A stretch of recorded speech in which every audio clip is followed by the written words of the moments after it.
A pleasant morning to all of us. My name is Jaka Encaraos, and I am the first presenter of this group to our topic that is all about internal scanning, organizational analysis of Chapter 5.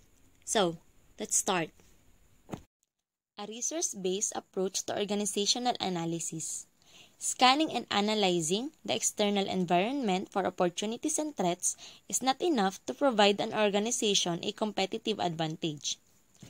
Ibig sabihin, ang pag-i-scan at pag-a-analyze sa external environment o panlabas na estado ng isang company ay hindi sapat para makuha ang mga opportunities and threats upang magkaroon ng advantages sa iba pang company.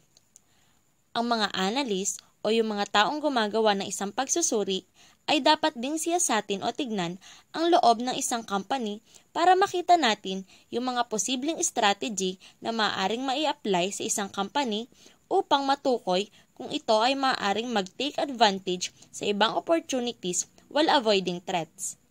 At ang pagsasagawang ito ay tinatawag na organizational analysis kung saan ito ay nakapokus sa pag-identify at pagde-develop ng resources at competencies ng isang company. Core and distinctive competencies. Resources are an organization's assets and are thus the basic building blocks of the organization. Ito ay yung primary needs ng isang firm dahil ito ay yung mga kagamitan na kailangan mo para mapatakbo ang isang kumpanya. At may tatlo itong kategorya. Ito ay ang tangible assets, kung saan ay ito yung mga pisikal na kagamitan sa isang kumpanya. Human assets, ang halimbawa naman nito ay bilang ng mga empleyado, kasanayan at kakayahan sa paggawa. Intangible assets, ito naman ay ang kabaligtaran ng tangible assets, mga bagay na nagagamit rin sa isang firm pero hindi nakikita ng pisikal kagaya na lamang ng technology, culture at reputation. Capabilities refer to a corporation's ability to exploit its resources. Binubuo ito ng isang proseso kung saan may kakayahan ang mga organisasyon na makipag-ugnayan sa pagkuha ng mga sangkap na gagamitin rin upang makagawa ng isang output o produkto. Competency, a cross-functional integration and coordination of capabilities. Alam naman natin na kapag sinabing competency, ito ay yung kakayahan na mai-apply yung mga kaalaman mo upang makagawa at makapagbigay ng isang magandang resulta. Mayroon din tayong tinatawag na core competency, which is ito yung kabuuan o pinagsama-sama na resources, capabilities, at competency. Next is Brio Framework of Analysis. Barney proposes 4 questions to evaluate a firm's competencies. Value. Does it provide customer value and competitive advantage? Rareness. Do no other competitors possess it? Imitability. Is it costly for others to imitate? Organization. Is the firm organized to exploit the resource? Means, kung ang mga tanong na ito ay sinasagot ng yes, maituturing ang Brio Framework na magiging effective sa isang company dahil makatutulong ito upang magkaroon ng competitive advantage that will lead to a higher performances.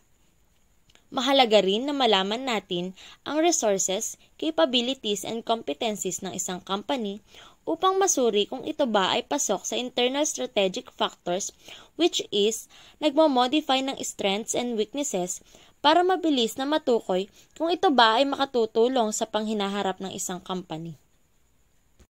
According to Michael Porter, clusters provide access to employees, suppliers, specialized information, and complementary products. Being close to one's competitors makes it easier to measure and compare performance against rivals. Ibig sabihin, kapag mayroong dalawang company na magkasosyo o yung tinatawag nila na sisters company, they can access each other's information like the suppliers and the complementary products. Ang example po nito ay yung Chokes to Go and Uling Roasters. Sister company ni Uling Roasters si Chokes to Go, kaya if natikman nyo na sila ng sabay, halos magkapareho sila ng lasa. Determining the sustainability of an advantage. two characteristics to determine the sustainability of a firm's distinctive competency. Durability. Dapat lahat ng output mo or yung product mo ay matibay talaga upang tumagal yung lifespan or yung paggamit dito. Imitability. To maintain the sustainability of the product, we need to avoid imitability. At para maiwasan ito, nilalagyan ng mga company ng palatandaan ang orihinal na product upang hindi mabilis na magaya ng ibang company. A core competency can be easily imitated to the extent of transparency, transferability, and replicability. Halimbawa, ang product ay madali na magagaya ng isang company sa pamamagitan ng transparency, which is, ito yung pagiging open mo sa ibang company. At dahil dito, mas mabilis nila na makukuha o magagaya yung mga strategy mo. At dahil nga sa pagiging transparent mo, papasok rin dito yung transferability, which mean mabilis din nila na makukuha or maa-adapt yung resources at capabilities ng company. At kapag nakuha na nila yung technique, ay mas mabilis na nila na magagaya lahat ng flow and product ng company mo. Next naman ay yung tinatawag natin na explicit knowledge and tacit knowledge. Ano nga ba yung explicit knowledge? It is the knowledge that can be easily articulated and communicated. Ito po yung mga informations or data na accessible or madaling mahanap. Then, tacit knowledge. In contrast, it is the knowledge that is not easily communicated. Ito naman ay yung mga information na maaaring makuha lamang sa mga expertise, experiences. In other words, explicit is easily accessible and tacit is not easily accessible since it requires effort to gain. And as explained by Michael Dell, the founder of the Dell Company, others can understand what they do but they can't do it. Parang sa isang product. Example is ice cream. Kaya kong gumawa ng ice cream pero hindi ganon kasarap ang lasa, kagaya ng sa Selecta or sa Magnolia. Level of resource sustainability, which is the high and low. Slow cycle resources. Strongly shielded. Patents. Brand name. Example is Sensor Razor, which is hard to imitate. Standard cycle resources. Standardized mass production, economies of scale, complicated processes. Example, Chrysler minivan, which is in the middle process. Fast cycle resources. Easily duplicated, idea-driven. Example, Sony Walkman, which is easy to imitate. So, good morning, ma'am. Good morning, classmate. I am your reporter for today. My name is Gladys Adami. So, ang topic ko po ay business model. So, what is a business model? Business models refers to company plans for making profit. It identifies target market and then anticipated expenses. So, a business model is a company's core strategy for profitability doing business. So, pag nag-evaluate ng business model ang investor ay nagtatanong kung yung idea ba ng isang company or ng isang business ay may sense or kung kamusta ba ang kita, kung ito ba ay pataas or ito ba ay palugi. Kalimitan sa mga business ngayon ay mga business na successful ngayon ay meron silang business model na nag-a-attract para ma-fulfill ni client ang kanyang needs at a competitive price and a sustainable cost. Sa paglipas ng mga buwan or taon, lagi silang nagre-revise ng kanilang business models from time to time para makita nila kung meron pang pagbabago sa kanilang business. Some of the many possible business models are customer solutions model, profit pyramid model, multi-component system install-based model, advertising model, switchboard model, time model, efficiency model, blockbuster model, profit multiplier model, de facto industry standard model, and the entrepreneurial model. So, First is Customer Solutions Model. So, ano nga ba si Customer Solutions Models? It will help the developing an effective customer strategy in order to solve all your customer queries and complaint in an effective manner that you need to do this customer management PowerPoint image diagram. So, halimbawa, may customer ka na di mo kayang i-handle ang ugali. So, si Customer Solution Model, tutulungan ka niya kung paano mo i-handle ng tama yung customer mo sa tamang paraan, sa tamang pag-uusap, sa nice na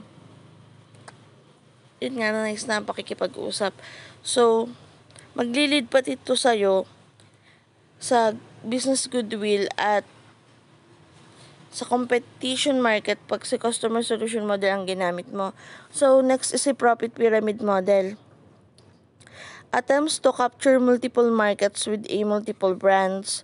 So, example ni profit pyramid model is si front row. Alam naman natin na front row is pyramid siya, 'di ba? Meron nasa top hanggang sa pababa. Pag halimbawa ikaw may nag-invite sa iyo, tapos ikaw yung nag-invite sa iyo, pag ikaw nag-invite, saka pa lang kikita yung in-invite mo. Or pag ikaw, halimbawa ikaw, nasa front row ka, ikaw nag-invite ka ng tao, tapos yung in-invite mo ng tao, tapos yung taong in-invite mo, saka ka pa lang kikita dun sa pag-invite mo. Ganun yung pyramid.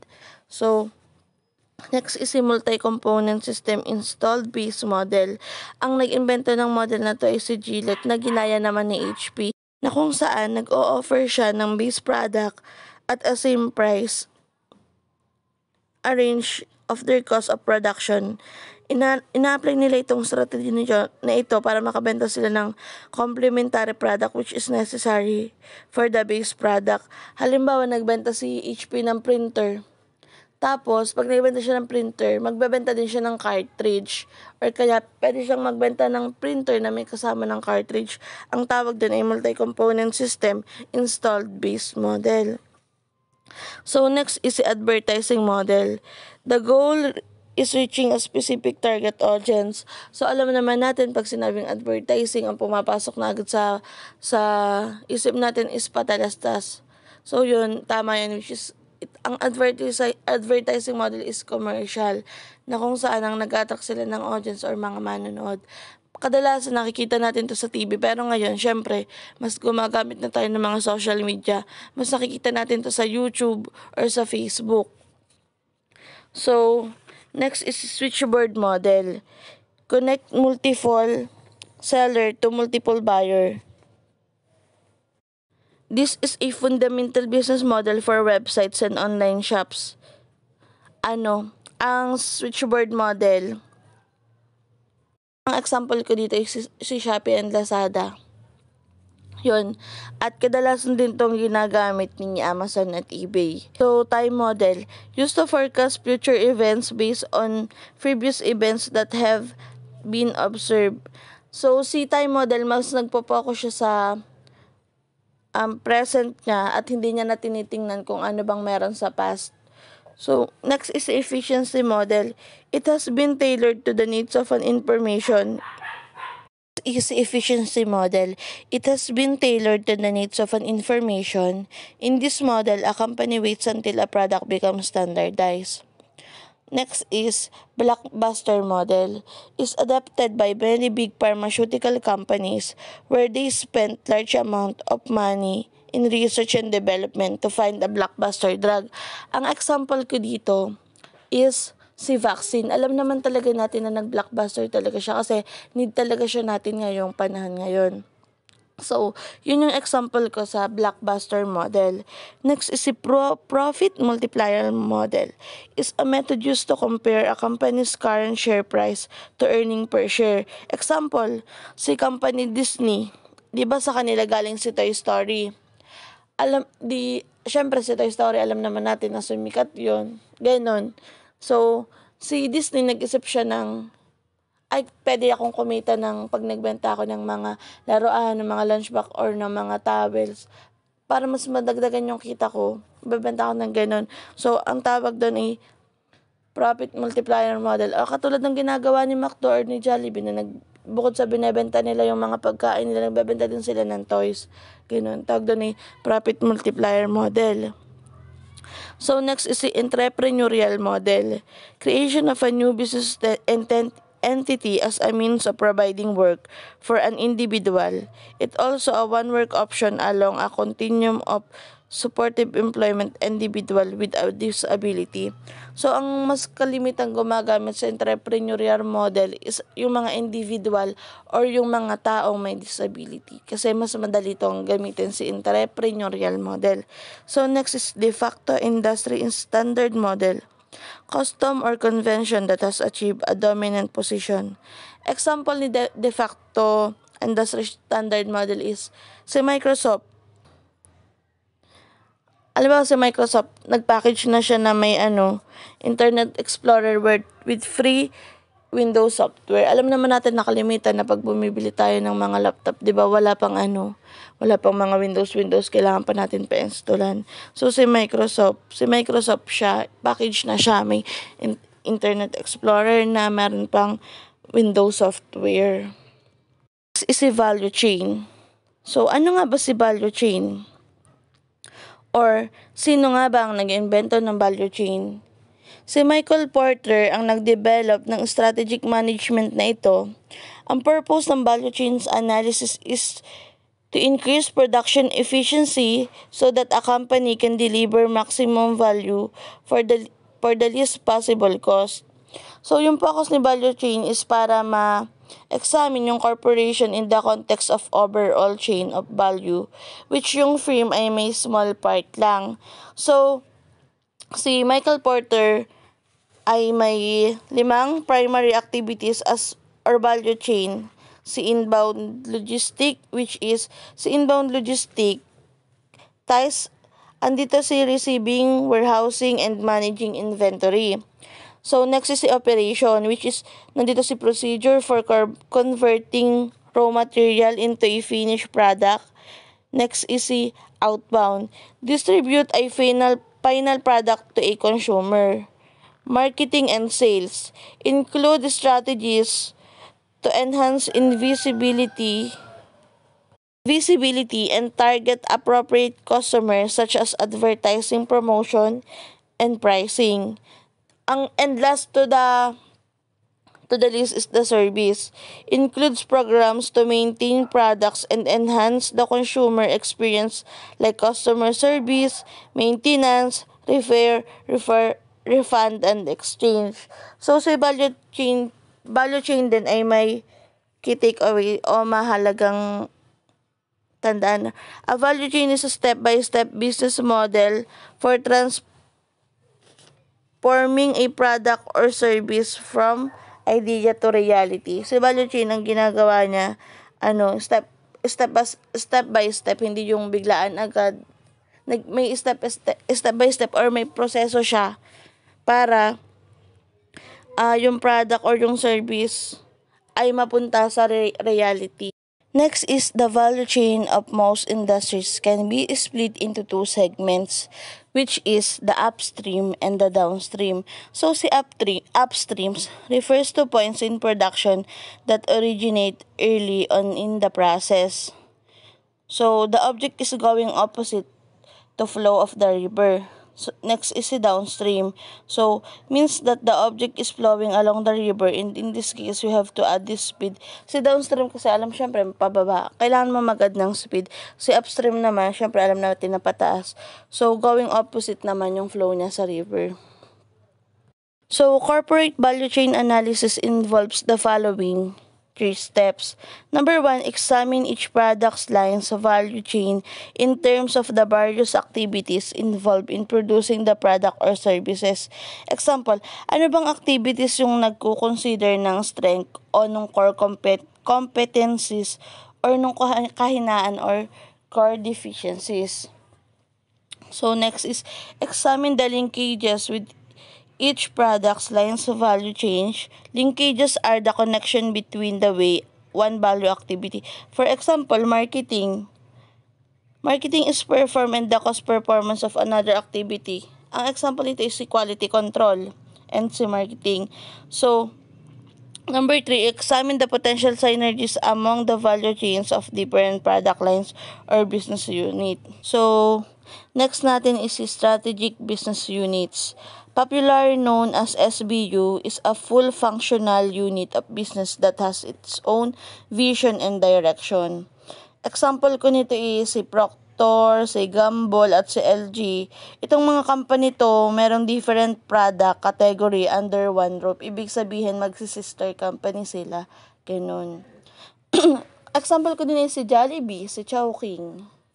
'Di ba, mga sister company sila. So, next natin is si conglomerate structure. This focus a group of companies that usually involves a single parent company and different subsidiaries. Example, sa J&J, Facebook, Warner Media, meron silang mga kanya-kanyang subsidiaries. Katulad lang din halos ni conglomerate si strategic business unit. Yun nga kasi, ang conglomerate kasi, magsisister company lang din sila. So, sa strategic business unit naman, meron silang kanya-kanyang category sa isang bubong lang, under one roof, ganun.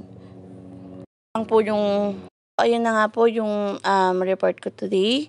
And again, my name is Gladys Yu Adame. Sana po may naintindihan kayo kahit napakabilis ko magsalita. And ang next reporter po natin is si Mayan Ilagan. So, thank you po. Good morning everyone. I am Mian Ilagan and ang re-report ko ngayon is about corporate culture. Corporate culture, the company way. There is an oft-told story of a person new to a company asking an experienced coworker what an employee should do when a customer calls. The old-timer responded, "There are 3 ways to do any job. The right way, the wrong way, and the company way. Around here, we always do things the company way.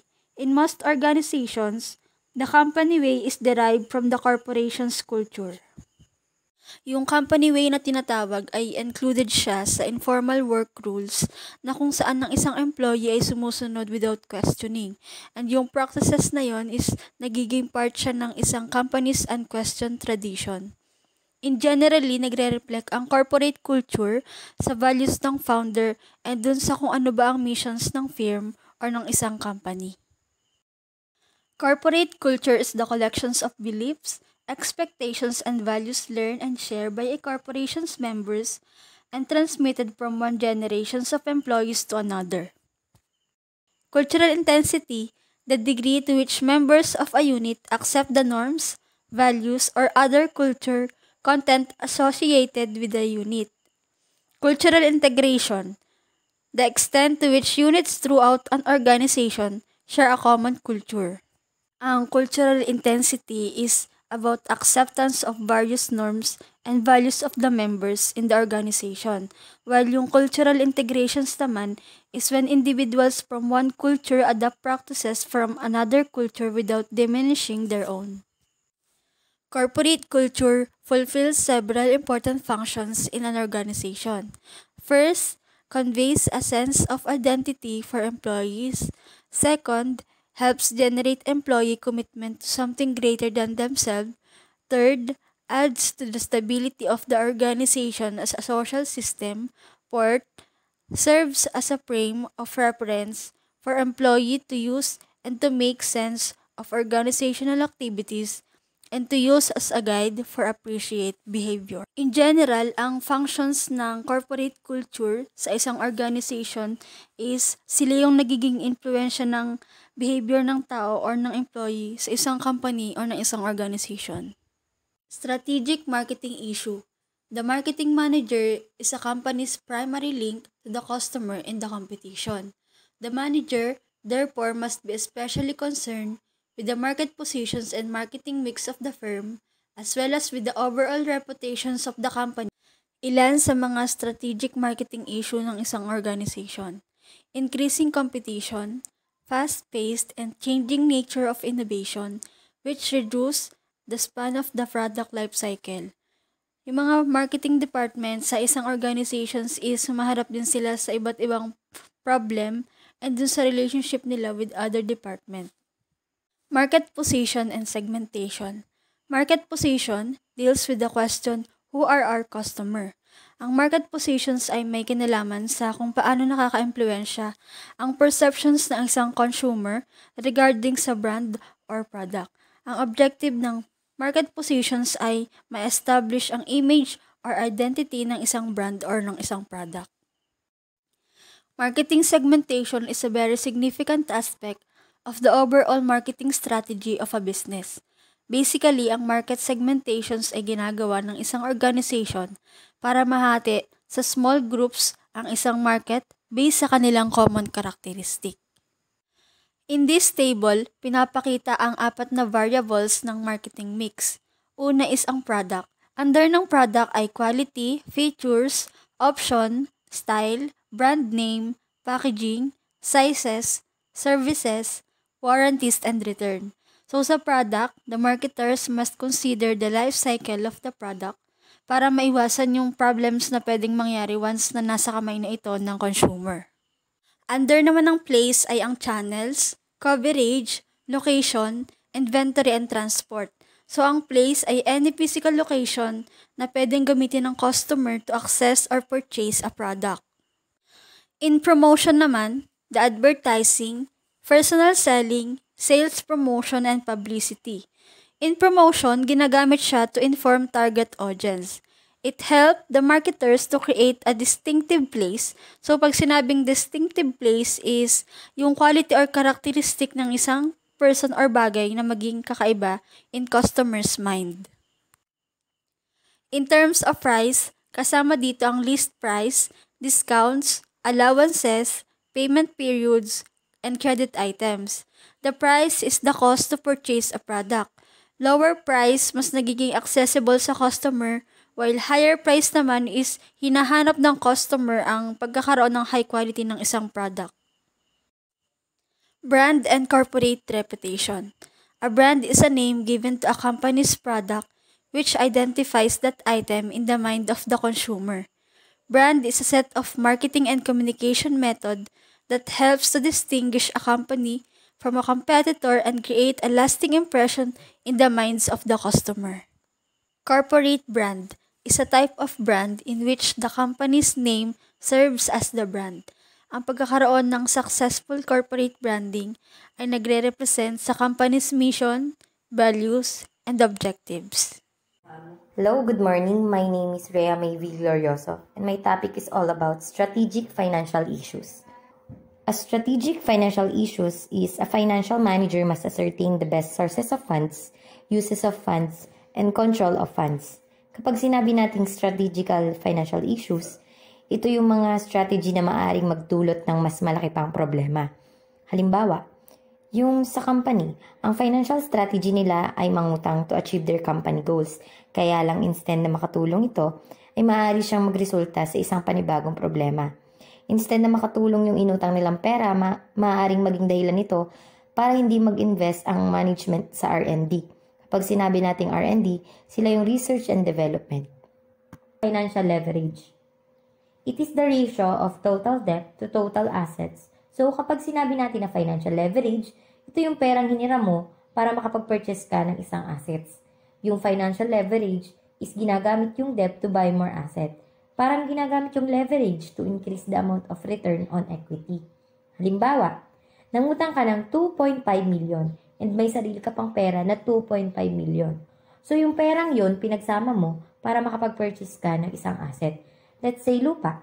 So yung pera mo at perang hinira mo to purchase ay tinatawag na financial leverage. Capital budgeting. It is the process a business undertakes to evaluate potential major projects or investments. Kapag sinabi natin na capital budgeting, from the word itself, ito yung kung saan binabudget natin yung capital natin. Yung mas ina-analyze natin or mas ina-identify natin yung cash inflows and cash outflows kaysa dun sa revenues and expenses natin. Halimbawa, sa construction, hindi ba before sila mabigyan ng funds pampagawa, napagplanuhan na nila lahat at na-budget na nila yun bago sila ma-approve or ma-reject. So, isa yun sa halimbawa na required ng capital budgeting. Next is strategic research and development, R&D issues. The R&D manager is responsible for suggesting and implementing a company's technological strategy in light of its incorporate objectives, and policies. Kapag sinabi natin R&D manager, sila po yung gumagawa ng strategy or dumedevelop ng mga old products or old process to use within the corporation. Makakatulong sila para mas maging effective yung dinedevelop nilang product or process. Next topic is all about impact of technological discontinuity on strategy. Yung R&D management, dapat alam nila kung kailan nila ide-develop yung isang panibagong technology and kung kailan nila ito dapat inaabandona. Richard Foster on McKinsey and Company states that the displacement of one technology by another, technological discontinuity, is a frequent and strategically important phenomenon. Next is strategic operation issues. Dito, sinasabi na yung pinakatas ng isang operation manager ay mag-develop ng system na ginagamit sa isang manufacturing o service, kagaya ng sa isang auto body repair shop. Yung mga machine na ginagamit to make a certain product within the given time. One significant problem with the operational strategy is the lack of available resources to implement the strategy. So, hindi lahat ng resources na kailangan ay available to develop the system. Ayun nga yung isa sa mga tinatawag natin na issue ng isang strategic operation, yung kakulangan ng mga materyales na ginagamit para magawa ang isang system na ginagamit naman sa manufacturing o service. Mostly kasi ng business ay dito talaga gumagamit ng mga machine para mabilis ang paggawa ng isang produkto o paghahatid ng serbisyo. And the last topic is all about flexible manufacturing for mass customization. Kapag sinabi kasi natin na flexible, ito yung pagiging angkop. So, pagiging angkop ng isang product sa kagustuhan ng customer. Kung saan customize, meaning binabase mismo sa kung ano ba yung hinihingi ng customer. And possible lang ito through modular product design. Mostly kasi, gumagawa sila ng compilation ng mga finished goods nila and then ipinapakita nila yon sa mga customer nila as an example. Dito, maaaring pumili yung mga customer nila based sa needs nila. Ayun yung tinatawag natin na flexible manufacturing for mass customization. Good morning to everyone. I'm Ethelruth A. Talavera, the last reporter for the Chapter 5. Strategic Human Resource HRM Issues. One of the tasks of the manager of human resource is to improve the match between individuals and job. So ano nga ba ang HRM? HRM or Human Resource Management is the department of business organization as the process of managing employees in a company, which involve hiring, firing, training, and motivating employees. HRM manager should also use job analysis to obtain job description information about what each job need to accomplish in terms of quality and quantity. So the best strategies are meaningless if employees do not have the skills to carry them out or if jobs cannot be designed to accommodate the available workers. So hindi ka naman siguro mag-hire ng isang taong alam mong walang alam sa trabahong ibibigay mo. So sa panahon ngayon, ilan sa mga company or mga taong naghahanap ng tauhan, mas hinahire nila yung mga may experience. They use employees profile or yung binibigay or pinapasa nilang biodata resume to ensure that they have the best mix of talent to implement their planned strategies. A good HRM practices give a higher profit and a better survival rate than to firms without these practices. Increasing use of teams. Management is beginning to realize that it must be more flexible in its utilization of employees in order for human resources to be classified as a strength. They use it to accomplish the tasks that are too large or complex for an individual to complete. Organizing in teams allows a company to benefit from the skills and perspective of employees from different parts of the organization. Teams that work collaboratively to achieve clearly identified goals can be a highly effective alternative to more centralized approach to business organization. When you work in a team, you grow as an individual. Recognizing strength and addressing the weaknesses can make you a better team member and even a better person. Virtual teams is a group of people who interact through electronic communications. They have 5 trends-driven use of virtual teams to replace traditional face-to-face work group. First is flatter organizational structures with increasing cross-functional coordination need. Second, turbulent environments requiring more inter-organizational cooperation. Third, increasing employee autonomy and participation in decision-making. Fourth, higher knowledge requirements derived from a greater emphasis on service. And last, increasing globalization of trade and corporate activity. These days, halos lahat ng trabaho or nagtatrabaho is work from home, which are used telecommunication and information technologies to do their work. Internet, intranet, and extranet system are combining with the other new technologies such as desktop, video conferencing, and collaborative software to create a new workplace in which teams of workers are no longer restrained by geographic, time, or organizational boundaries. Union relation and temporary part-time workers. If the corporation is unionized, a good human resource manager should be able to work closely with the union. When we say union relation is characterized a relationship between employer and labor union that has the mutual aim of improving organizational performance and sustainability, which in turns benefits both the employer and employees. And when we say temporary workers, they hired for a brief and defined period of time or until a certain project is completed. And the part-time workers means working less than a full-time job either by working fewer hours or days per week. Quality of work life and human diversity. Part of ensuring employees have a good quality of work life involves providing them with the resources of support they need to do their job well. The knowledgeable human resource manager should be able to improve the corporation quality of work life by introducing participative problem solving, structuring work, introducing innovative reward system, and improving the work environment. Employee satisfaction is very essential to ensure higher revenues for the organization. They do not come to office just for money, but because they really feel for the organization and believe in its goal and objectives. Human diversity. Good human resource manager should be working to ensure that people are treated fairly on the job and not harassed by coworkers or manager. Learning about other cultures help us understand different perspectives within the world in which we live.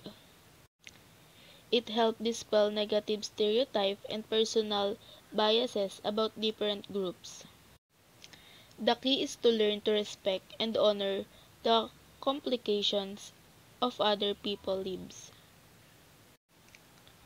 Strategic Information System Technology Issues. The information must be gathered, stored, and synthesized in order to provide answer to critical operational and strategic questions. In many aspects of strategic management, a company information system can be a strength or a liability. It may be utilized as a strategic weapon in acquiring competitive advantage not merely for environmental scanning and controlling a company's various activities. Impact on performance. A current trend in corporate information system technology is the increasing use of the Internet for marketing, intranet for internal communication, and extranet for logistic and distribution.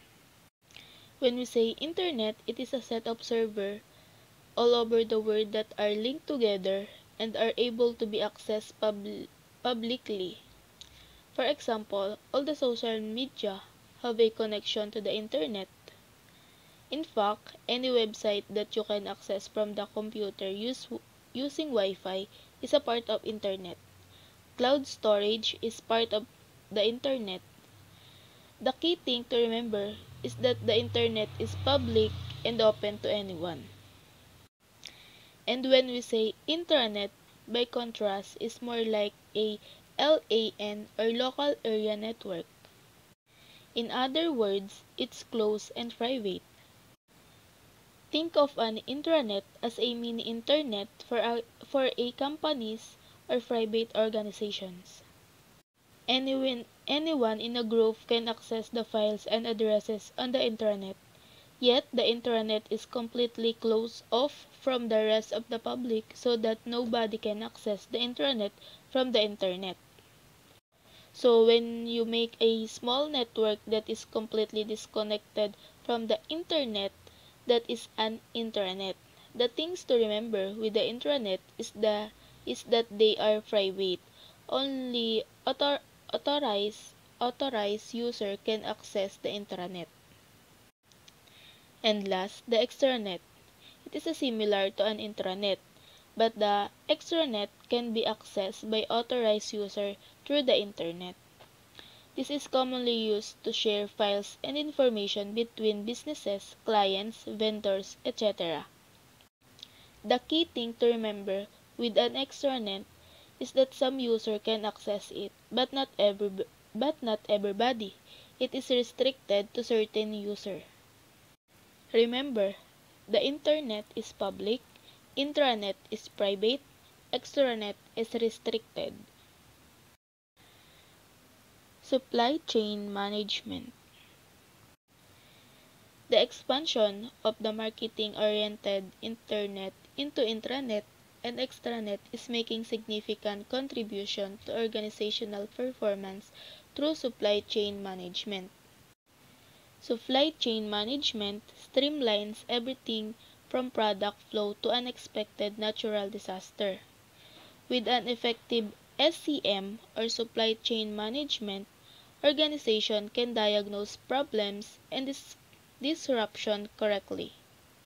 Supply chain management plays an important role in moving items quickly and effectively to destination. A well-managed supply chain can significantly reduce a company's operating expenses, therefore driving up profits. This efficiency can be reflected in every aspect of the chain, from idea creation to the marketing of the final product. And that's all for the chapter 5. Thank you and have a nice day.